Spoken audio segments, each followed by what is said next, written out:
Hello বন্ধুরা, কেমন আছো? রিন্স ব্লগ চ্যানেলে সবাইকে স্বাগত জানালাম। আমার ভিডিওগুলো যদি ভালো লাগে লাইক অ্যান্ড সাবস্ক্রাইব করে দিও, আর পাশে থাকা বেল আইকনটি দাবিয়ে দিও। তো সকাল সকাল ঘুম থেকে উঠে ইয়োগও ব্রাশ করে নিল, আমিও ব্রাশ করে নিচ্ছি। যেহেতু মর্নিংয়ে উঠে আগে তো ব্রাশটা করতেই হবে, তো আমি যেহেতু সকাল থেকেই ব্লগটা স্টার্ট করলাম। তো এতটা পরিমাণে ঠান্ডা পড়েছে, তো উপায় নেই, ঠান্ডার মধ্যেও তো কাজ করতে হবে আর ছেলেকে স্কুল পাঠাতেই হবে। তার জন্য তোমাদের জন্য আবার ব্লগও বানাতে হয়, তো ব্লগও করলাম। তারপর এদিকে ইয়োগের খাওয়া রেডি হয়ে গেলো, টিফিনও স্কুলে রেডি হয়ে গেলো। তো ওকে আমি খাওয়াতে দিয়ে দিয়েছি, আর বড়িগুলো সাথে রোদ্রে দিব আর কি। বড়িগুলো রোদ্রে দিয়ে অনেকগুলো শুকাতে হবে। আর এদিকে চাটা খেয়ে তারপর ও স্নান টান করে আসার পর ওকে একটু ভাত খেয়ে দিচ্ছি। দেখো ও মোবাইলটা ধরেছে, তো ওকে ডিম সিদ্ধ আর ডাল দিয়ে ভাতটা খাইয়ে দিচ্ছি সকালবেলা, যেহেতু ভাতটা না খেলে গেলে ভালো লাগে না আর কি, না খেয়ে গেলে। তারপর এদিকে ও ঠাকুর প্রণাম করলো, আর এদিকে হাতটা ওর কেটে গেল, কালকে কীভাবে জানি হাতটা কেটে গেছে, তো একটু বড়লিন লাগিয়ে দিলাম।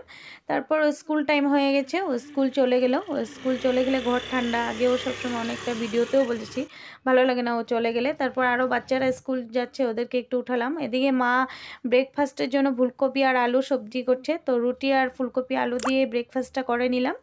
তারপর ঘর দরজা ঝাড়ু দিয়ে সাফাই করে ঘরটা একটু মুছে নিচ্ছি। আর ঘর মুছতে গেলে ভিডিও করলে ঘর মোছাটা সুন্দর হয় না, তার জন্য একটুখানি তোমাদের সাথে শেয়ার করলাম, বেশিটুকু করে নিই। তারপর স্নান ধান করে পুজো দিলাম। পুজো দেওয়ার যেহেতু সোমবার শিবের আসন, বেলপাতা দিয়ে সুন্দর করে বাবাকে পুজো দিলাম। তারপর একজন আন্টি এসেছিল, তো আন্টি প্রণাম করে দিল। তো ইয়োগ স্কুল থেকে চলে আসলো, স্কুল থেকে চলে আসার পরে ওকে ভাতটা আগে খাইয়ে দিলাম। তারপর বিকেলবেলা এদিকে মা মালপোয়া বানালো, কার কার পছন্দ মালপোয়াগুলো দেখে, তো আমরা সবাই মিলে চা পিঠা দিয়ে আমরা খেয়ে নিলাম।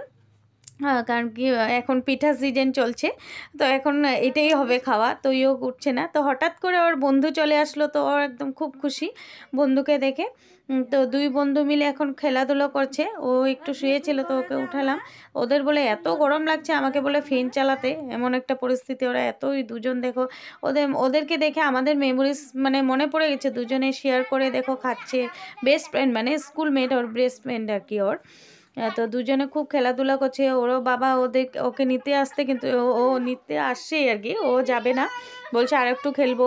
আর যেহেতু ও একা থাকে, আমার ছেলেও একা থাকে, তো দুজন একসাথে হলে খুব ভালো পায়। আর দূরে ওর বাড়ি একটু। তারপরে এসে দুজনে মিলে একটু খেলাধুলা করলো, তো ওদেরকে একটু ক্যারাম বোর্ডটা বের করে দিলাম, যে তোমরা দুজন একটু খেলো। খেলাধুলো করার পরে ওদেরকে খাওয়া টাওয়া একটু দিলাম, ওটার ভিডিও তোমাদের সাথে শেয়ার করতে ভুলে গেছি অ্যাকচুয়ালি। তারপর ও চলে গেল, মা আবার পিঠা বানানো স্টার্ট করলো, যেহেতু বাড়িতে মামি ওরা বোন ওরা সবাই আসবে, তো ওদের জন্য পিঠাগুলো গরম গরম ভেজে দিচ্ছে। আর পিঠা খেতে কে কে ভালোবাসে, স্পেশালি পাটিসাপটা তো আমার ভীষণ ফেভারিট। আর মা এদিকে অনেক রকম করে বানিয়েছে, ক্ষীরেরও বানিয়েছে, নারকেলেরও বানিয়েছে। তো কমেন্টে জানাবে কার কার কি ভিতরে মানে পুরটা কোনটা দিলে বেশি পছন্দ হয়। আমার যেমন ক্ষীরেরটা ভালো লাগে, খারাপ লাগে না, এটা যেমন ক্ষীরের বানিয়েছে দেখো। তো আমার নারকেলেরটা বেশি বেস্ট লাগে, মানে খেয়ে মানে ভালো লাগে, মানে ছোটোকালের কথা মনে পড়ে। তো মা দুই ধরনের পিঠা বানিয়েছে।